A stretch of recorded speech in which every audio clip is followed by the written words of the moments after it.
Hi everyone, Mrs. Fagle-Fedele here. We are reading Chapter 7 in Ellen Foster. I will give you $1 is what I told Starletta's mom when she let me in the door. I do not care for the extras like food or the toilet. I know this is not a hotel. She wanted to know what was wrong at my house. That is funny to me. I told her I got myself locked out just by accident, and as soon as it is light, I will head on back. Her mama said I was welcome and to put my money up that they do not take money from children. Since her husband was gone to look after his mama in the hospital, I could sleep in the bed with her. Starletta was rooted in good on her cot. When I got up in the morning, I was surprised because it did not feel like I had slept in a colored house. I cannot say I officially slept in the bed because I stayed in my coat on top of the covers. I went on home and waited on the edge of the woods until I saw them all leave in the truck. I went in the house and then loaded up everything I damn well please in a box. All that was left to pay the bills in a bag of old nickels he kept hid where I had to crawl up to reach. I got 2 changes of clothes and put my Christmas presents in the box. It looked like the colored men had played with my microscope, but they did not break it. And what else do you take when you leave a place you never will come back to, not even if you forget something very precious to you? You will just have to live without it. Then there is personal hygiene, a toothbrush and a hair comb and towels in case you have to supply your own. To be sure, they will have sheets for the bed. Then there is where to go. Get it right before you get on the telephone. You do not want to sound like a fool. Hello, this is Ellen. I'm fine. I was wondering if... Hello, this is Ellen. I'm fine. How are you? I was wondering if I could come stay with you. Is this weekend okay? Do you think you could come and pick me up now? I get lucky on the first try. My mama's sister Betsy says sure you can come. I tried her first because she has a recently dead husband and could use some company, I am sure. It will be nice to have a girl around, she says. That is sweet. Music to my ears. You better pick me up at the store near my house. You know where that is? Our path is washed out, and I am on my way. What do you want to do this weekend? She asked me in the car. Do you have a bathtub? I hope I picked somebody with a bathtub. Why, yes, I do, she says. I already know she has a nice house. It is yellow and has flowers growed all up on the mailbox, if I am not confused. I cannot think of what all I would like to do. This is all happening so fast. She settles me in the house, and we go shopping in town. It is a different town. She keeps saying she has always wanted a girl to buy for. She did not have any babies, not a one.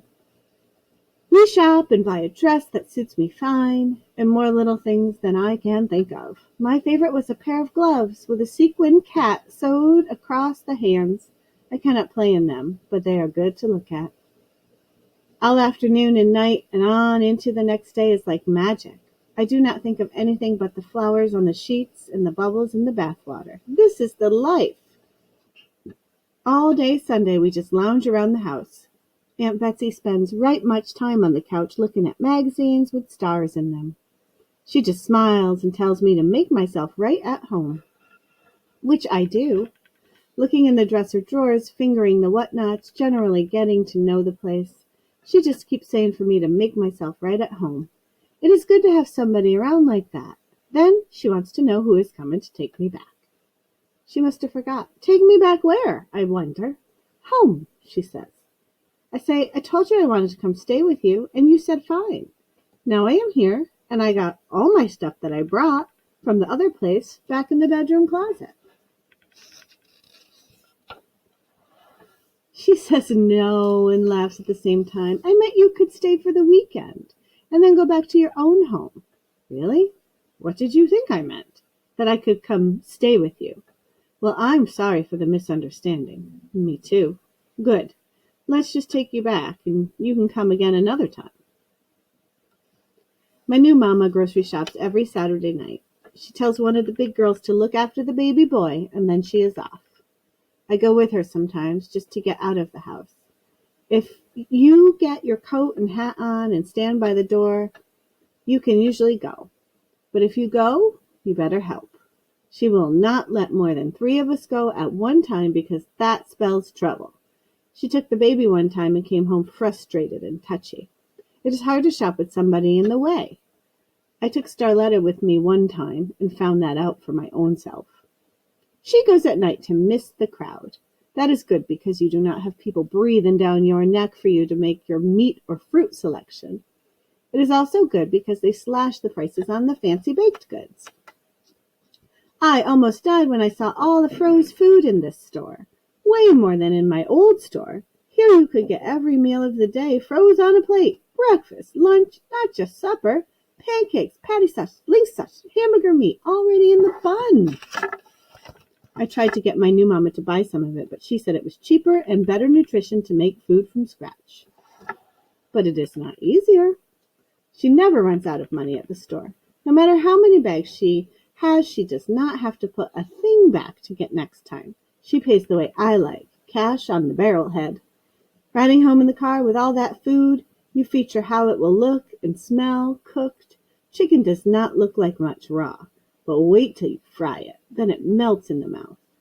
She promises to fry the chicken for Sunday lunch, but only if I help. Oh, yes.